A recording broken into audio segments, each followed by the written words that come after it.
नमस्कार, स्वागत है आपका न्यायपथ में। हम लोग ऑर्डर 8 पढ़ रहे थे, आइए इसे कंटिन्यू करते हैं। Order 8 rule 1A, duty of defendant to produce document. कौन से डॉक्यूमेंट? जिस पे वो रिलाई कर रहा है या जिस पे उसका रिलीफ क्लेम किया गया है। और ये प्रोडक्शन कब होता है? Before framing of issue, framing of issue से पहले। और प्रोडक्शन किसका? डिफेंस का, सेट ऑफ का या काउंटर क्लेम का। जैसा कि हमने पिछले लेक्चर में पढ़ा था कि अपना जो रिटन स्टेटमेंट है उसके कंपोनेंट होते हैं डिफेंस, सेट ऑफ और counter claim.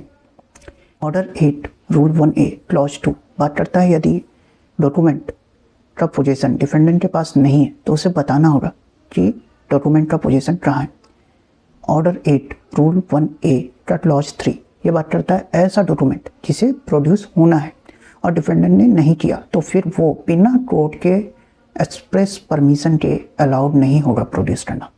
Order 8 rule 1A का क्लॉज 4 ये बात करता है प्लेंटिफ विटनेस के क्रॉस एग्जामिनेशन में और विटनेस के मेमोरी रिफ्रेश करने पर ये ऑर्डर 8 रूल 1A अप्लाई नहीं होगा।